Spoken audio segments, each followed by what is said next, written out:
All right, so I'm going to get started here. So, welcome everybody. Today we are going to talk about supplements, and hopefully, we're going to answer the question, do you really need supplements? All right, so as an introduction, my name is Mary. If this is your first webinar, then welcome. Thank you for joining us. And if you've been here before, welcome back. Thanks for coming back. So I am a registered dietitian. I have a master's degree in nutrition and over 4 years of experience in the health and nutrition field. So today, like I said, we are going to tackle supplements. First, we're going to talk about, what really are supplements? Why do we have them? What are they?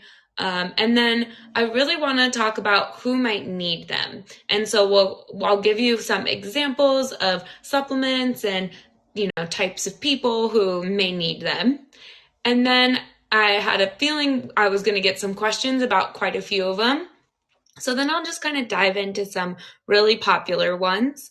And I'm going to try to give general clinical recommendations for it, but all of us are individual. So these would definitely be questions you could ask your doctor as well. Next, we'll talk about cautions when taking supplements and things we should be aware of. And then at the end, I'll kind of give my own personal thoughts about supplements. So we want this webinar to be as interactive as possible. So you should see on your screen, there's an ask questions button. Feel free to pop some questions in there as they come to you. It can be about supplements. Sometimes it's not, that's okay. And I'll try to get to as many as I can. I usually do, but just in case, if you want to hit that up arrow button on the question, if you had the same question, instead of typing it twice, you can just upvote it, and that will ensure that I definitely answer it. All right. So our first question we are going to answer is, what are supplements? So first and foremost, I do want to reiterate that if you are on medications or if you're working with a doctor to treat any sort of disease or condition, that the supplement you are on right now, if it was prescribed by your doctor, they are going to be the experts. Your doctor, your dietitian are going to be the experts on you and what you need. Today, I'm just keeping it pretty general with these slides. So these could be just good conversation starters to start with your doctor, but always make sure you're talking to them about taking supplements. So the first thing I do kind of want to acknowledge is that the dietary supplements are a huge industry in the US. It is an industry, people make a lot of money off of these. In the US alone, there's more than 90,000 different types of products that fall under the dietary supplement kind of category. And it generates about $30 billion in sales every year. So the term dietary supplement in general is just a really big, large term that encompasses everything from vitamins and minerals to botanicals and more naturopath supplements to protein powders and creatine and things you'd use in the gym. So all of that encompasses dietary supplements. And the purpose of dietary supplements, just like it sounds, is to supplement our diet. So these are typically made up of things we find in foods or we can get from foods in like a pill or a powder or a liquid form. And so they're things to just kind of add on to our diet. So who might need them? When I think of who needs supplements as a dietitian, I kind of think of it in two different buckets. I think of people who may have deficiencies, and that could be, from a lab value, you're low in something like iron or something like that. Or if you have deficiencies from your diet, if you have a really restrictive diet. And then another group of people I would think who need supplements are going to be people who have bigger needs for things because of the phase of life that they're in. And so I'll kind of get to that a little bit later. So the first one, if they have a deficiency.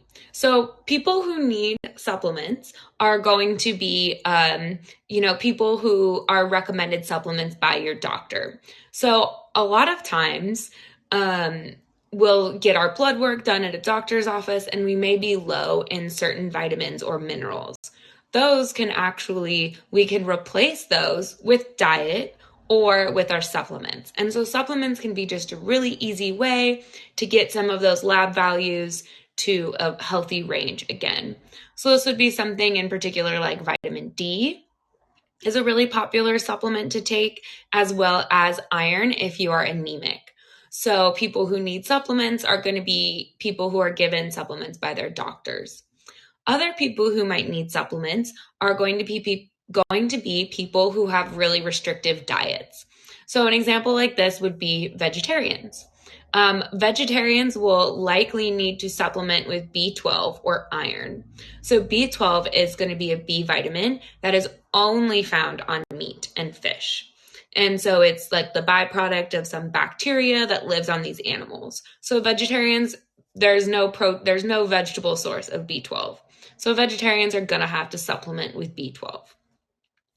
Iron, meat tends to be a really big contributor of iron to our diets, so vegetarians will need to supplement with iron as well.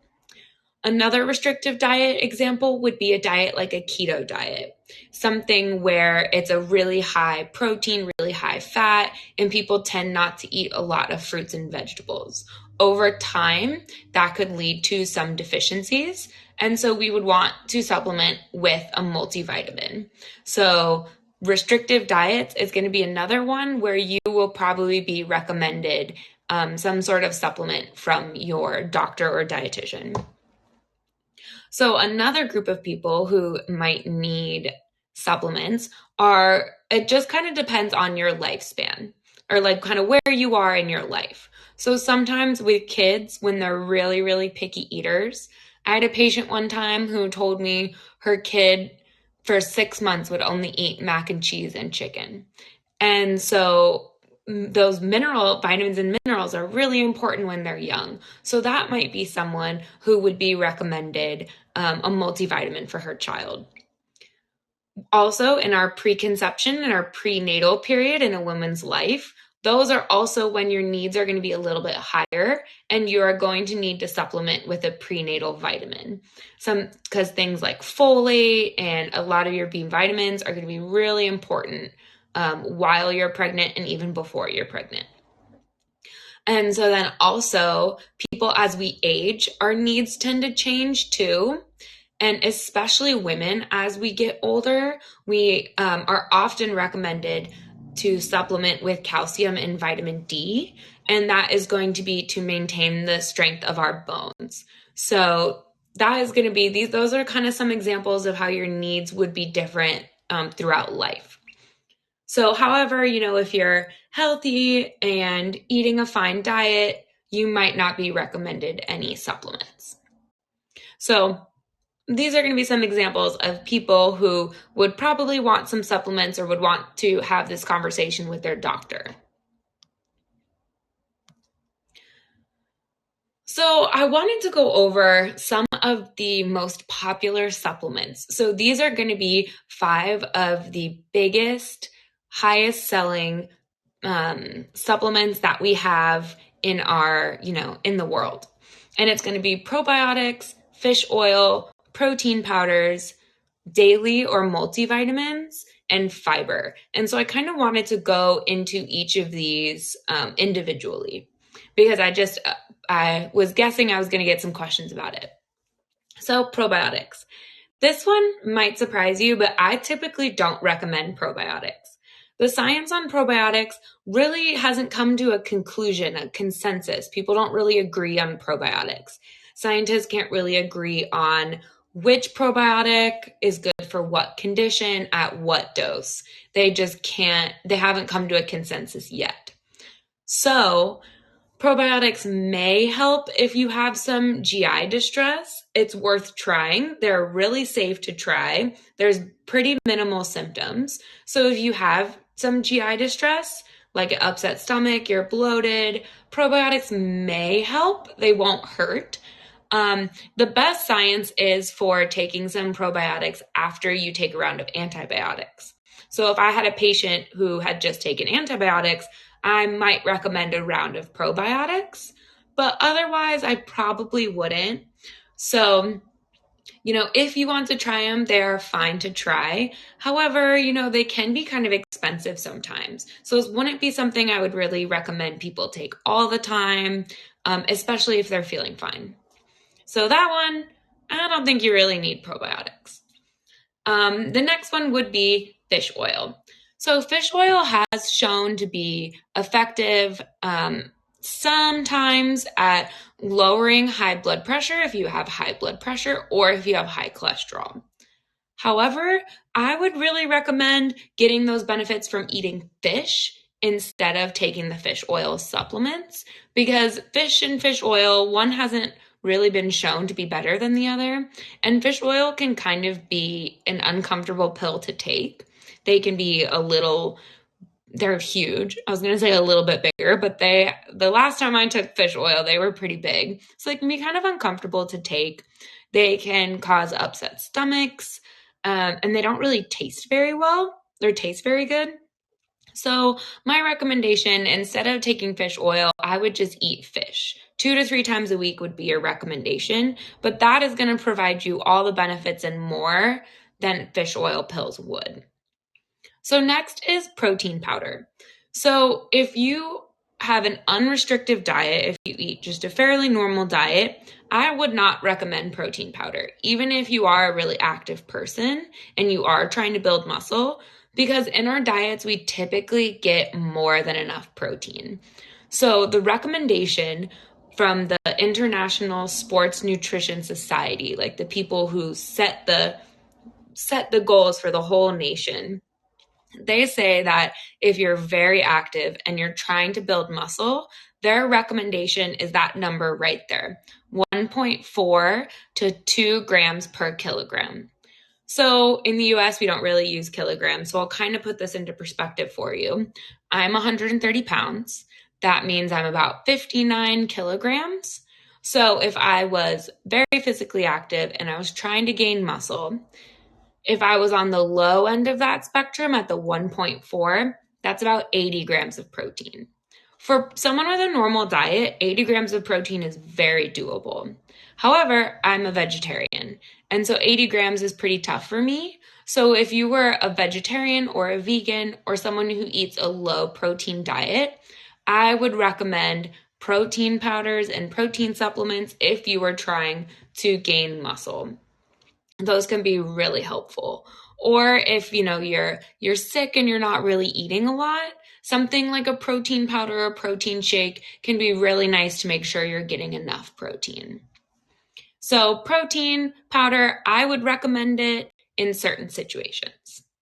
A daily vitamin multivitamin, I actually don't typically recommend this. So again, the prenatal vitamin, I would recommend if you are in that preconception period of your life as a woman. But otherwise, if you are healthy, if you eat fruits and vegetables daily, if you eat enough food, then daily vitamins or multivitamins might not be something you have to spend your money on. But there's also really no downside to taking a daily vitamin. So right now, if it's kind of part of your routine, you feel good about it, you feel like it's working, then by all means, continue that. However, it's not something I would really go out of my way to buy because they can be expensive. So last is fiber.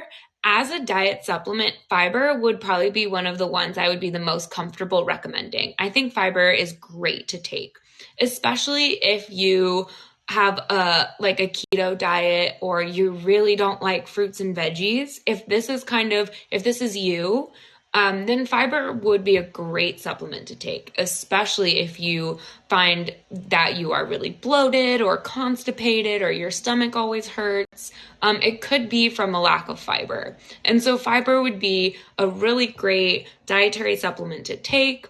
It's pretty low risk with minimal side effects. So fiber is something I love recommending because I think in general, people have a really hard time getting enough fiber. So I think fiber is a great supplement to take. And remember, if you have any questions, feel free to type that in the question box because I'm coming up on my last slide. Oh, wait, nope, I have 2 more. You have some time still. So, what are going to be the cautions when taking supplements? So, if you were at my talk last week, I kind of alluded to this, that the FDA does not regulate the claims on supplements the way it regulates food or drugs. For example, for a supplement, companies don't have to prove that the ingredients are effective. So they can kind of just say like, oh, well, fish oil, fish oil for a while, people were saying it minimized heart attacks. So then fish oil people would put on their packaging like prevents heart attacks or something like that. Well, that's not entirely true. The science doesn't say that. But because the FDA doesn't regulate that packaging, you don't have to prove the effectiveness. That can be something that supplement companies get away with. So this bottle down here where it says weight loss, fat flush, those ingredients have not been shown to be proven effective because supplements don't have to. So it's always something to think about when you are looking for a supplement or looking at the front of supplement labels. So what you can do if you want to make sure that there's good quality ingredients in there, really testing the safety of it, you can look for these symbols here on the bottom left. So supplement companies will pay third-party labs to test their supplements. And so that can be one way that you make sure you're getting quality ingredients because the quality and safety, while it is regulated, it is not as well regulated as food and drugs for supplements. And so then I wanted to start my talk with this and do it towards the end as well. Definitely talk to your doctor if you are on certain medications.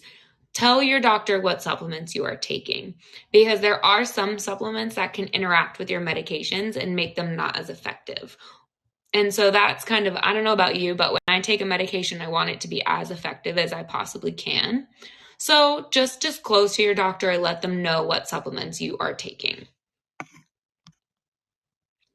Now we're at my last slide. So, like I said, a dietary supplement is made to supplement your diet.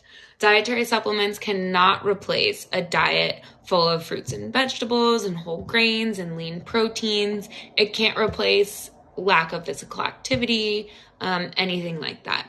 They are great though if you do need a little extra help, like if you have a restrictive diet, if you're not eating enough fiber, if you're a woman over the age of 60 or wanting to become pregnant, supplements can be great.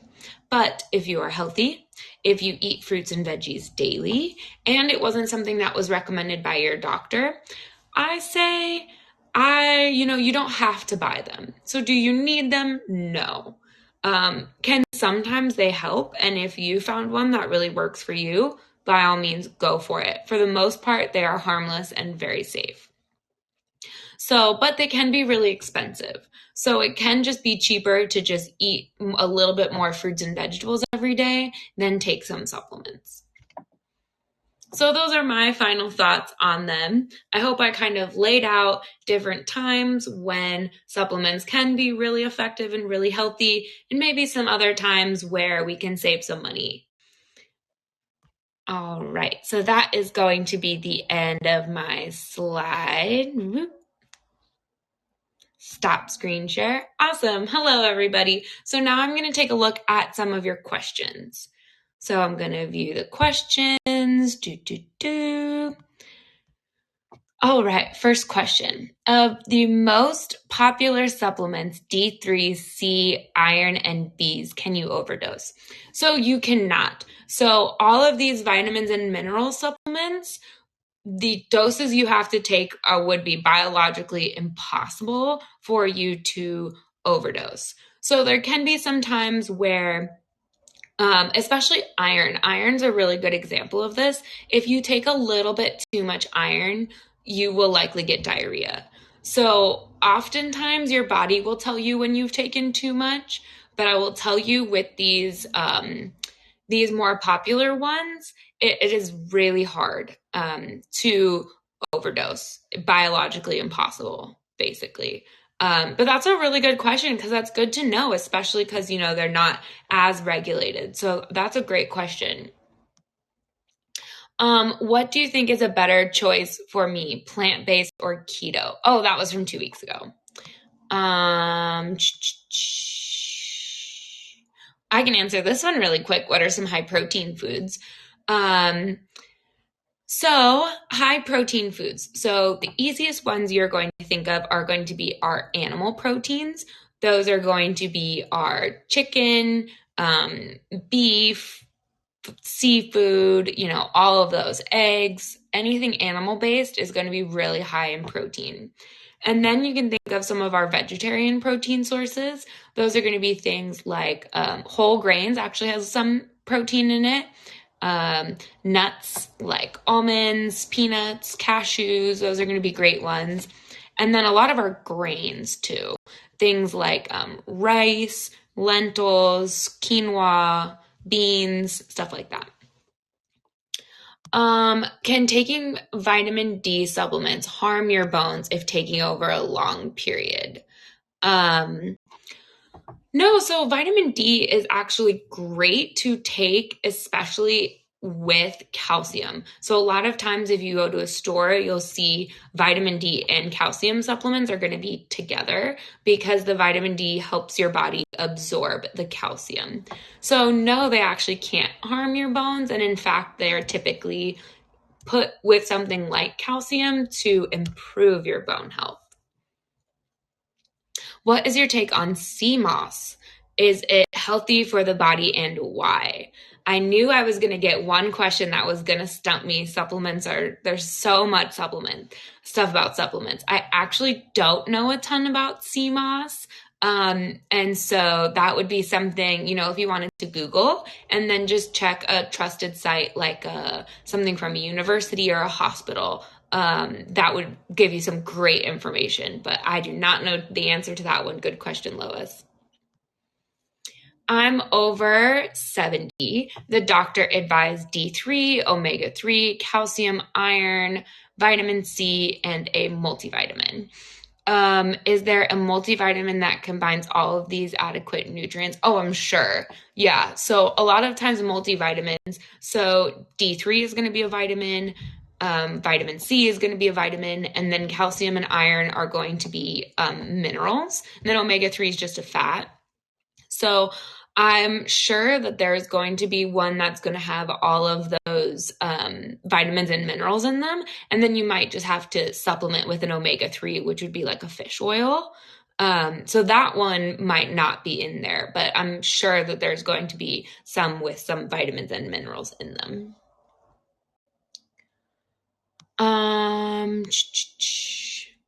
Is taking collagen good for joint pain or is it good for your body? Great question. So collagen is a protein. So a lot of times you can find protein powders that are made with collagen proteins in them. And they have been shown to be good for joint health. Now, whether that leads to helping with joint pain, I'm not sure about. It is always something, however, it's going to be safe, very safe for your body to take. So you can always try like a collagen protein powder and see how it does for you. And if it relieves some pain, that would be great. It is good for your body, but whether it relieves the joint pain, I'm just not sure about.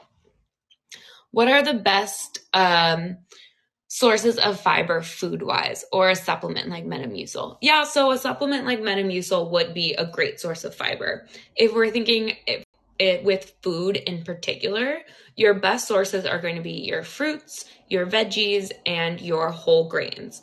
So when I think about fruits and veggies, when you think about fiber, fiber is going to be the structural component of the fruit and veggie. It's the thing that holds it together. So when you think about celery, the fiber is going to be those little strings in the middle of the celery. When you think about an apple, the fiber is going to be that peel on the outside of the apple. So fruits and veggies that have a little bit of more of those things are going to be higher in fiber. And then your whole grains are going to be great sources of fiber. What is the best time for taking supplements during the day? That's actually a really great question. So one of the symptoms of taking supplements is going to be that sometimes they can hurt your stomach. So it's going to be best to take supplements with food. So oftentimes for people that ends up being the morning or the night, I would recommend the morning because just kind of like force of habit sometimes can be really nice. Because a lot of times at night, our dinner is kind of all over the place, but in the morning, we usually kind of eat in the morning. So that would be my recommendation. But basically, just anytime you would just want to take it with food. Is a GMP stamp almost as good as the other ones for quality? The GMP stamp, I'm not sure what that is. If that's a third-party lab testing, then I'm actually not sure which of the third-party labs are the best. Usually the recommendation is just to kind of look for that stamp without really kind of differentiating between which ones are the best. Some supplements shouldn't be taken together, such as iron and calcium. Yes, you're right. What others? So iron and calcium is going to be your biggest example of ones that you shouldn't take together.